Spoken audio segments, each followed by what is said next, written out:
Hey everybody, welcome back to our channel. In this video we have to learn some daily used English sentences that we are translating from Telugu to English which we used in daily life. So let's get started.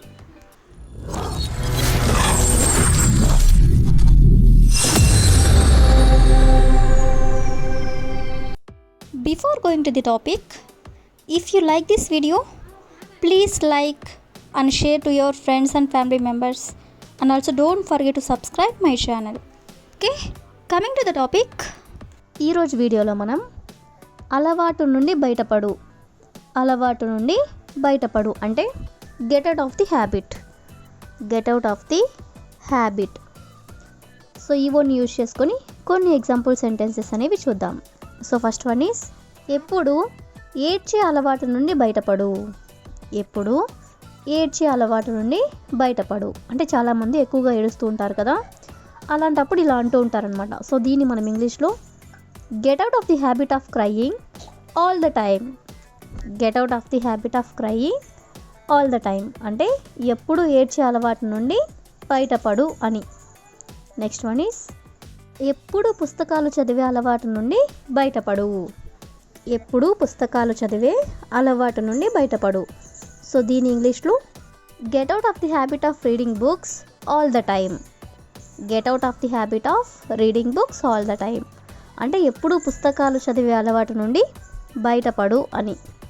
Next one is ఎప్పుడు cinema చూసే అలవాటు నుండి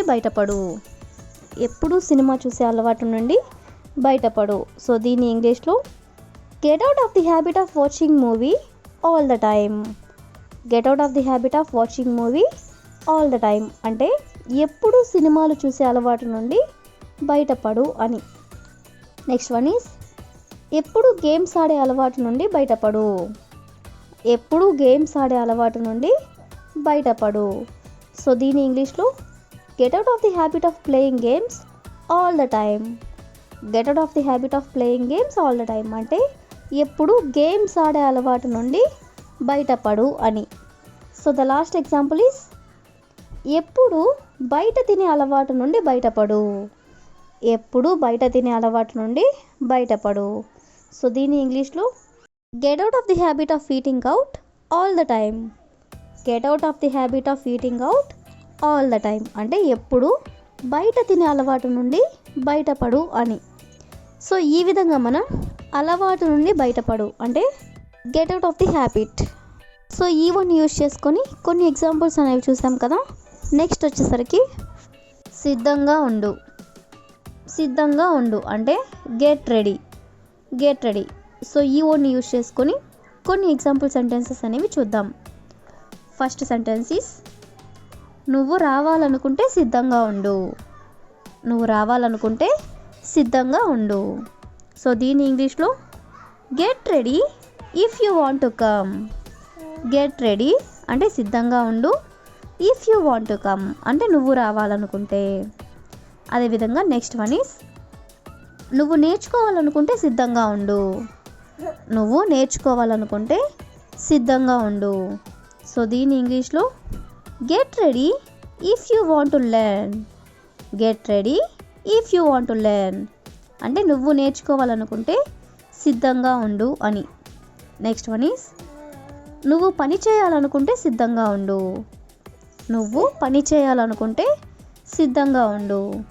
so దీని ఇంగ్లీష్లో get ready if you want to work అంటే నువ్వు పని చేయాలనుకుంటే సిద్ధంగా ఉండు అని. నెక్స్ట్ వన్ ఈస్ నువ్వు మాట్లాడాలనుకుంటే సిద్ధంగా ఉండు.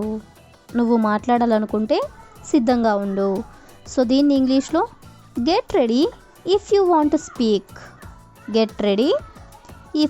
స్పీక్ అంటే నువ్వు మాట్లాడాలనుకుంటే సిద్ధంగా ఉండు అని.